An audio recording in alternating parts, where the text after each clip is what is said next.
प्यारे मित्रों, नमस्कार। जिसे सीखना हो वो कहीं से भी सीख लेता है, और जिन्हें नहीं सीखना है, जिन्होंने जिद्द ठान ली है, जो अहंकारी हैं, झुकना नहीं जानते, वे कहीं भी नहीं सीख पाते। सदगुरु ओशो एक प्यारी कहानी सुनाते हैं सूफी फकीर बायजीद की। उससे किसी ने पूछा कि आप इतने महान संत हो गए, प्रसिद्ध सूफी हो गए, आपके गुरु कौन थे, आपने किससे सीखा? बायजीद ने कहा, ये ना पूछो, बड़ा कठिन सवाल है। कोई एक गुरु होता तो मैं बता देता, मैं तो सबसे सीखता हूं, जो मिल जाता है उसी से सीख लेता हूं। तो मेरे बहुत सारे गुरु हैं, अब सबके बारे में तो बताना भी संभव नहीं। लेकिन उनका फिर भी कुछ दो चार उदाहरण दीजिए, हमें समझ तो आए। क्योंकि जब आप इतने महान हो तो आपके गुरु तो और बहुत महान रहे होंगे, हम उनके दर्शन करना चाहेंगे। भाई जी ने कहा, कुछ बातें अभी मेरे मनस पटल पर आ रही हैं, मैं उनका जिक्र करता हूं।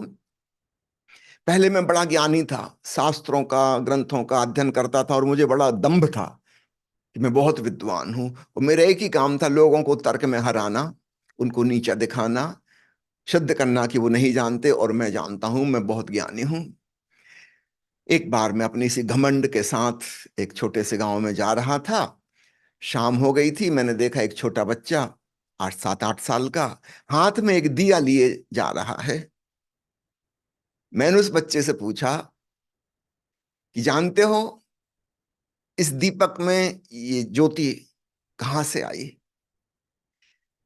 मैं तो उस बच्चे को उपदेश देना चाहता था, उसको बताना चाहता था कि देखो मैं कितना ज्ञानी हूं। मिल गया था एक निरीह सा लड़का, लेकिन वो निरीह लड़का निरीह नहीं था। उसने क्या किया, उसने तुरंत फूंक मार के दिए को बुझा दिया। वो कहा कि आप तो बड़े हैं, मैं तो छोटा बच्चा हूं, आपके सामने सामने अभी ज्योति विदा हो गई, आप बता दो ज्योति कहाँ चली गई, फिर मैं बता दूंगा कहां से आई थी। जहां चली गई है वहीं से आई थी, अब आप बताइए कहां गई। और उस बच्चे के सवाल ने मुझे चौंका दिया। मेरे सामने ही एक घटना घटी है, अब भी, और मैं नहीं जानता कि क्या हुआ, कहां गई ज्योति। मेरे पास कोई उत्तर नहीं है, और मैं बड़ी बड़ी बातें करता हूं, आत्मा और परमात्मा के बारे में, स्वर्ग और नरक के बारे में, पाप और पुण्य के बारे में। ज्योति कहां से आई और कहां गई, बिल्कुल सामने घटी एक घटना, और उसके बारे में मुझे कुछ भी नहीं पता। उस बच्चे ने मुझे चौंकाया, जगाया, अपने अज्ञान के प्रति बोध से भरा। मेरी वह अकड़ चली गई। किताब से जो पढ़ा पढ़ा है, सीखा है, वह मेरा ज्ञान नहीं है। किताब में जो स्वर्ग का वर्णन है वो मैंने नहीं जाना, वह मेरा ज्ञान नहीं है। उधार ज्ञान से छुटकारा हो गया, वह बच्चा मेरा गुरु है। दूसरा उदाहरण बायजीद ने दिया कि मैं यात्रा करते हुए हज यात्रा में था। रात हो गई, किसी गांव में पहुंचा, सब लोग सो चुके थे, सबके दरवाजे बंद हो गए थे। अब मुश्किल थी, किसका द्वार खटखटाऊं, रात में कोई नाराज ना हो जाए, और मैं अजनबी हूं, पहली बार इस जगह से गुजर रहा हूं। मैं चौराहे पर इंतजार कर रहा था कि अगर कोई यहां से गुजरा तो उनसे रिक्वेस्ट करूंगा कि मुझे कुछ सोने की जगह दे दीजिए। एक आदमी गली में से छुपा छुपा, डरा डरा सा आ रहा था। मैंने उसको रोक कर कहा कि भाईजान, मैं एक सूफी फकीर हूँ, हज यात्रा पर जा रहा हूँ, क्या कृपा करके मुझे बताएंगे कहीं मुझे विश्राम की जगह मिल जाए, रात सो सकूं।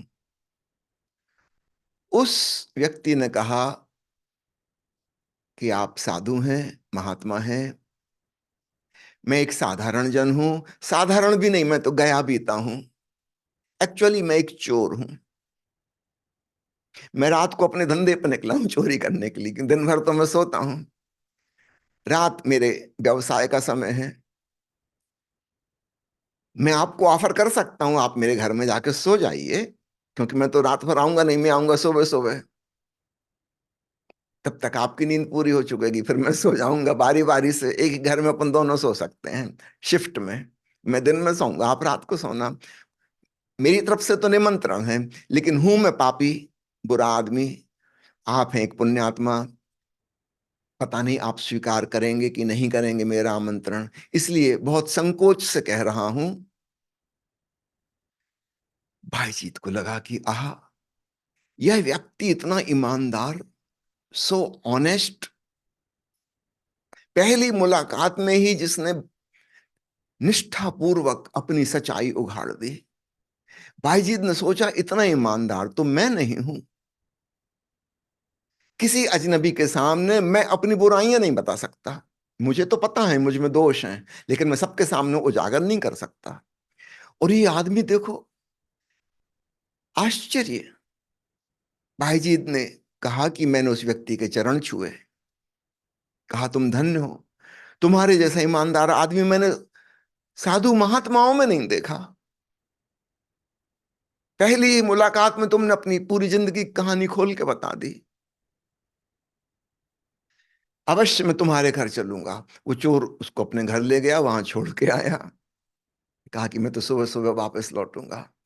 भाईजीत ने कहा यह मेरा गुरु बना। जैसे उस छोटे बच्चे ने मुझे सिखाया था ज्ञान के घमंड से मुक्त होना, इस चोर ने मुझे सिखाया ईमानदार होना, सच बोलना, जैसा है वैसा प्रकट करना, पाखंड नहीं। और मैं उसके घर में लगभग 1 महीने रुका, क्योंकि मुझे लगा कि एक ही मुलाकात में जिसने इतना बड़ा सबक सिखा दिया, जो बड़े बड़े गुरु प्रवचन दे दे के नहीं सिखा सकते, इसके पास रुकना चाहिए। 1 महीने तक ऐसा हुआ कि रोज सुबह सुबह वो आता था, सूर्योदय के घंटा भर पहले। मैं उससे पूछता क्या हुआ, कुछ मिला? कहता था नहीं, आज तो नहीं मिला, पर कोई बात नहीं, एक ना एक दिन किस्मत जरूर साथ देगी। मैंने उस व्यक्ति को कभी निराश नहीं देखा। महीने भर में रहा, उस 1 महीने में उसको कभी कुछ नहीं मिला।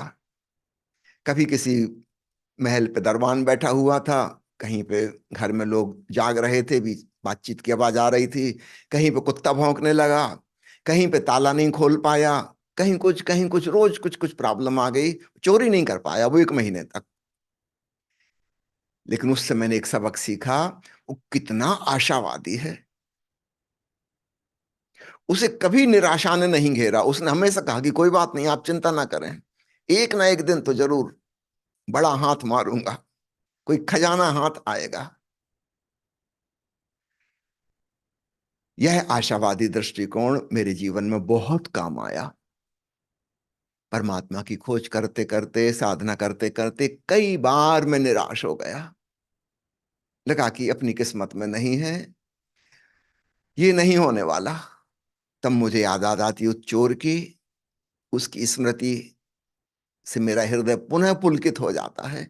मैं आशा और उत्साह से भर जाता हूं कि वह चोर तो छोटा मोटा धन का खजाना खोज रहा था, मैं तो परम धन परमात्मा को खोज रहा हूं। जब उसने आशा ना त्यागी, रोज परिश्रम करता गया करता गया करता गया, मैं क्यों परास्त हो रहा हूं, मैं क्यों हार मान रहा हूं?